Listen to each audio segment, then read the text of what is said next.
Hi everybody, my name is Oliver and welcome to my home. Tonight we're going to be making roasted chicken, and it's going to be one of the best roasted chickens you've had. It's very simple to do, actually. It's one of the meals that I've made when I was much younger, and it's still a family favorite. So, first thing we're going to do is, as we always do, we start off with a whole chicken. I'm going to go ahead and cut it, take it out of the bag.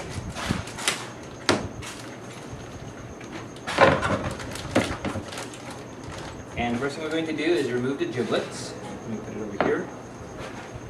I start off this way because this is how you're going to be buying the whole chicken out of the bag, out of the store. So we just go ahead and take out the giblets from the inside of the bird.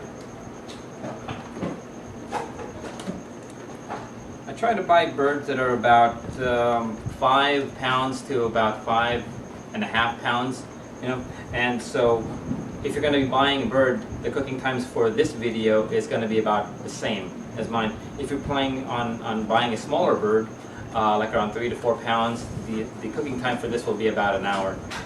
For that bird, it will be about an hour. This one will be about an hour, 15 minutes, about an hour and a half. Okay, so we've taken out the giblets out of the bird.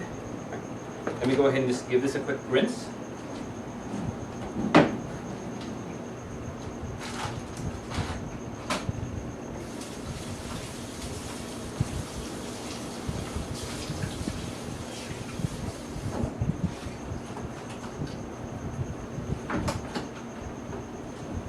All right.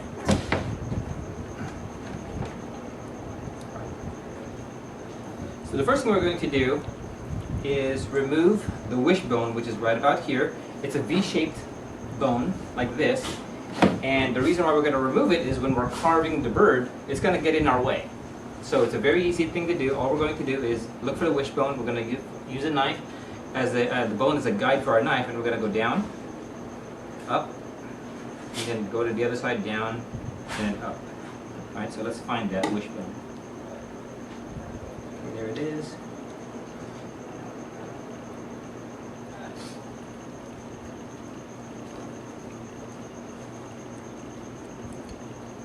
There we go. We'll go to the other side.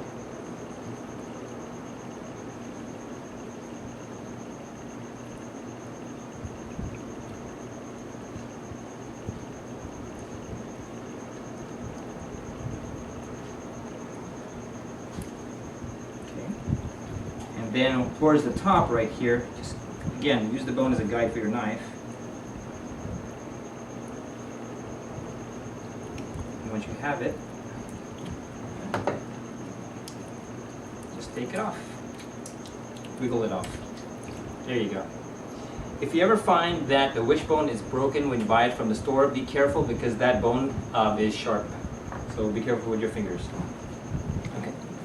And that's that. Next thing we're going to do is just season the inside of the bird and then the insides of the wing and the drumstick and thigh. And then we're going to go ahead and truss it, which basically means we're going to go ahead and tie it up so it looks nice.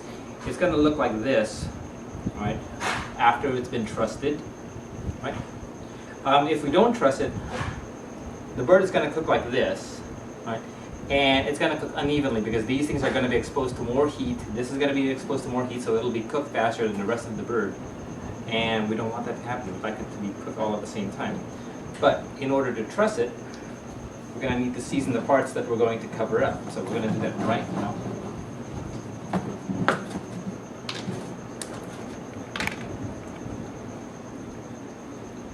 Inside.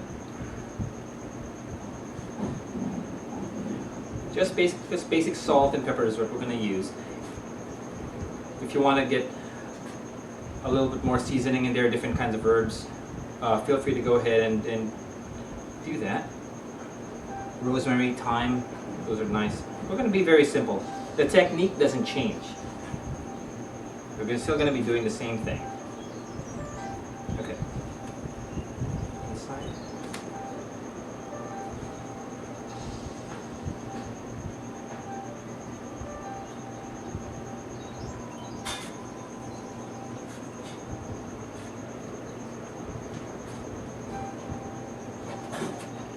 Okay.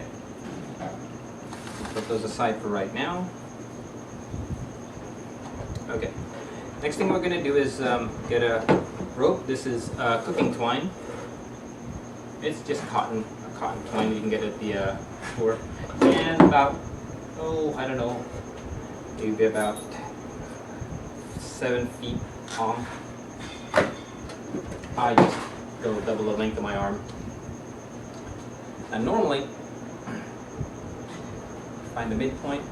And normally, I would have the bird facing me, the legs facing me when I do this, but that would not be good for the camera. So we'll go ahead and turn it over, just so you can see. It's a little bit harder this way, but it's easier for your viewing. Okay, so tuck the string underneath underneath the bird. Take the legs and get them together, and then what you're going to do is form an 8. So over this leg underneath the next, over this leg underneath the next, and there's your kind of an figure 8 right there. Pull it tight, and then take it, flip the bird, get it against the neck, and then flip the bird again over.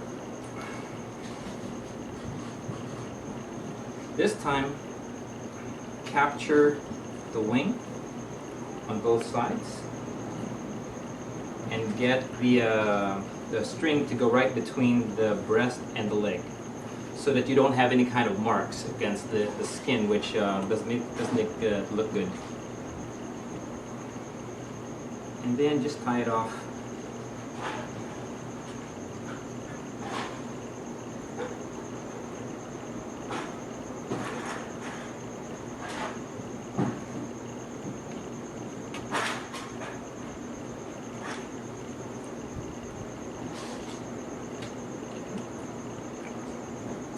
Now we can season the rest of the bird.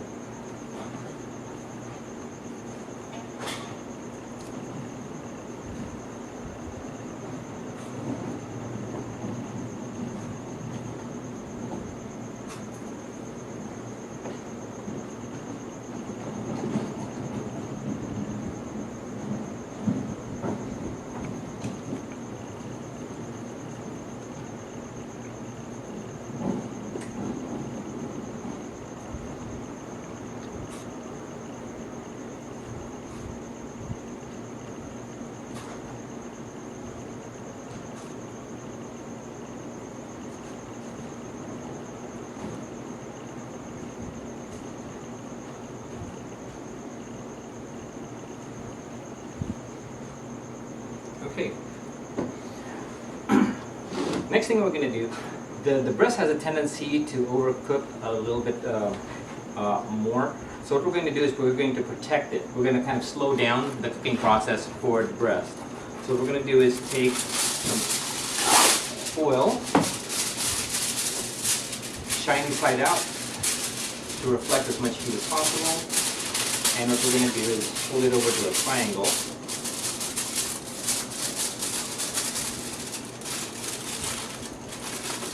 We're going to cover the breast of the bird for maybe 1/3 of the cooking time. In this case, that will be about 20-25 minutes. And that'll be our shape. Alright. Okay, so what are we going to cook it in? We can put it in a regular pan like this, or we can use something smaller. Always try to choose a pan that is about the same size and shape as what you're cooking.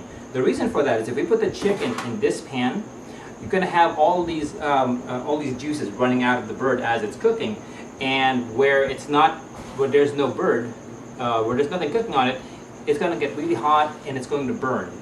And that juice we're going to use for sauce. Right? So we don't want it to burn, because then our sauce would have this awful burn flavor. Okay, so we don't want to use something like this. It's too big. If you were cooking 2 birds, perfect. You can put them side by side, and practically the entire surface of the baking pan is covered. So we're not going to use that. This is what I normally use. It's a regular skillet. that I can actually put the whole thing inside the oven. All right. If you don't have that, one of these fudge pans will work out just fine too. It's just big enough for the bird. Okay, so we're going to go ahead and put a little bit of oil on this, just to keep it from sticking. Oh, by the way, I forgot to mention, I preheated my oven to 425 degrees earlier. Okay, so now we have this. We're going to go ahead and put our bird in there. And we're going to go ahead and put it in the oven for about 25 minutes.